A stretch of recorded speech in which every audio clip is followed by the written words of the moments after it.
السلام علیکم ورحمۃ اللہ تعالیٰ وبرکاتہ۔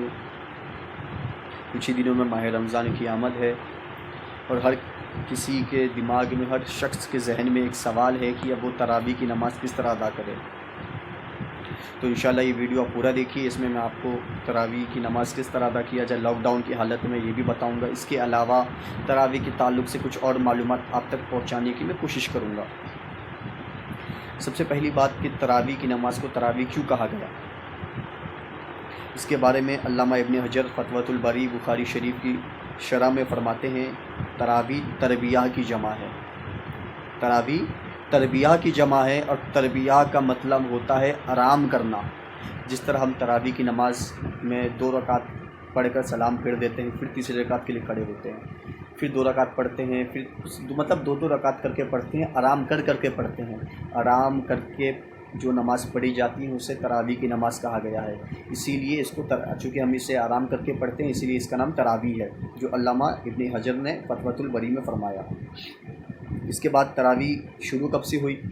تراویح کی نماز حضور اکرم صلی اللہ علیہ وسلم کے زمانے سے ہے۔ حضرت عائشہ صدیقہ فرماتی ہیں کہ جب میں نے حضور اکرم صلی اللہ علیہ وسلم کو دیکھا کہ حضور مسجد نبوی میں نماز پڑھ رہے تھے تو کچھ لوگ پیچھے تھے، جب دوسرا دن آیا تو تعداد اور بڑھ گئی، تو حضور اکرم صلی اللہ علیہ وسلم تیسرے یا چوتھے دن مسجد نبوی میں تشریف نہ لے کر اپنے گھر میں ہی تراویح کی نماز ادا کی ہے۔ اور صبح ہو کر حضور نے فرمایا کہ اے لوگو، تمہارے دل میں جو تراویح کے لیے محبت ہے، مجھے ڈر ہے کہ تمہاری محبت جو ظاہر ہو رہی ہے تراویح کی نماز کے لیے، کہیں اللہ رب العزت ماہ رمضان میں تراویح کی نماز کو فرض نہ کر دے۔ تو اس سے آپ کو معلوم پڑ گیا کہ تراویح کی نماز ہم پہ فرض نہیں ہے۔ اب یہ باجماعت مکمل شروع کب سے ہوئی؟ حضرت فاروق اعظم کا جب خلافتی دور تھا تو حضرت امام مالک کی روایت ہے، عبد الرحمن قاری فرماتے ہیں کہ حضرت فاروق اعظم رضی اللہ تعالی عنہ جب مسجد نبوی میں تشریف لے گئے تو انہوں نے دیکھا کہ سب الگ الگ نماز پڑھ رہے ہیں، تو حضرت فاروق اعظم نے فرمایا کیا یہ بہتر نہ ہوگا کہ میں سب کو ایک جمع کر کے ایک امام کے پیچھے نماز پڑھواؤں؟ تو اس وقت عمر فاروق اعظم رضی اللہ تعالیٰ عنہ نے حضرت ابی ابن قعب کی امامت میں سب کو تراویح کی نماز پڑھوائی، تو وہاں سے باجماعت تراویح کی نماز شروع ہوئی جو آج تک ہے۔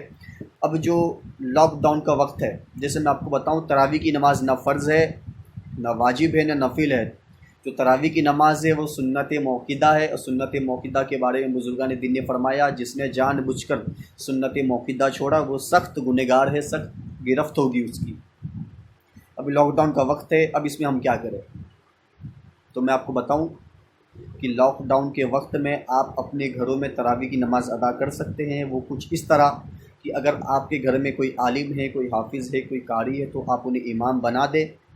اگر انہیں قرآن مقدس پورا یاد ہے، مکمل یاد ہے، تو وہ پورے ماہ رمضان میں ایک ایک پارہ کر کے 30 دن تک، جب تک چاند نظر نہ آئے تب تک وہ تراویح کی نماز پڑھاتے رہے۔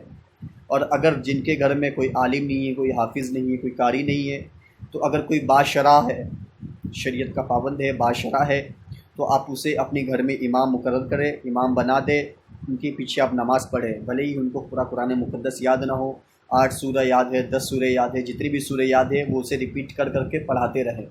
اور اگر کسی شخص کے گھر میں نہ کوئی عالم ہے، نہ کوئی حافظ ہے، نہ کوئی قاری ہے، تو وہ اپنا تنہا نماز پڑھ سکتا ہے۔ وہ اس طرح کہ اگر بہتر یہ ہے کہ آج سے شروع کرے، آج سے لے کر ماہ رمضان کی آمد تک اگر وہ 10 سورت یاد کر لیتا ہے، علم تری کیفہ سے لے کے قل اعوذ برب الناس تک، تو بہت اچھی بات ہے۔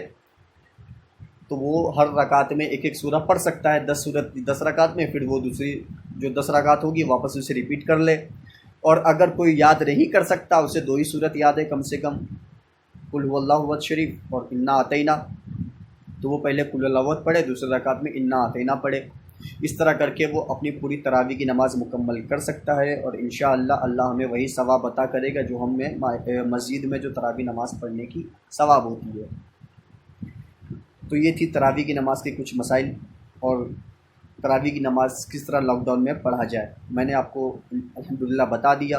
اگر آپ کو اس سے ریلیٹڈ، اس کے تعلق سے کوئی سوالات ہے تو آپ انشاءاللہ کمنٹ میں آپ مینشن کر دیجئے، اب میں آپ کا انشاءاللہ جواب دے دوں گا۔ مجھ سے نہ ہو سکا تو انشاءاللہ کوئی عالم دین اس کے جواب آپ کو دے دیں گے۔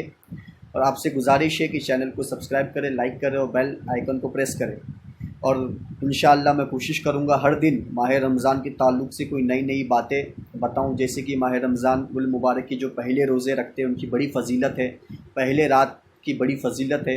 تو آپ سبھی سے گزارش ہے کہ اس چینل کو سبسکرائب کریں، لائک کریں اور شیئر کریں، یہ معلومات آپ ہر مسلمان تک پہنچائیں، چونکہ اللہ کے رسول صلی اللہ علیہ وسلم نے فرمایا کہ اگر کسی نے میری ایک سنت کو زندہ کیا تو وہ شہیدوں کی لسٹ میں قیامت کے دن کھڑا ہوگا۔ اور آپ ہر مسلمان دین اسلام کا مبلغ ہے، آپ کو اگر کوئی معلومات ہے تو آپ سے گزارش ہے کہ آپ دوسروں تک شیئر کریں، اس ویڈیو کو آپ دوسرے تک شیئر کریں تاکہ جنہیں معلوم نہیں ہے تراویح کی نماز کس طرح ادا کیا جائے ان تک یہ میسج پہنچ جائے۔ اور انشاءاللہ میں کوشش کروں گا ہر دن ماہ رمضان کے تعلق سے کوئی نئی انفارمیشن، نئی باتیں آپ تک پہنچاؤں۔ تو آپ سے گزارش ہے کہ ہمارے ساتھ بنے رہے، اور کوئی سوالات ہیں تو آپ انشاءاللہ کمنٹ میں مینشن کر سکتے ہیں۔ اس کے علاوہ اگر کوئی پرسنل ہے تو آپ اپنا کانٹیکٹ نمبرز میں مینشن کر دیجئے، میں انشاءاللہ آپ کو کانٹیکٹ کروں گا۔ السلام علیکم ورحمۃ اللہ تعالیٰ وبرکاتہ۔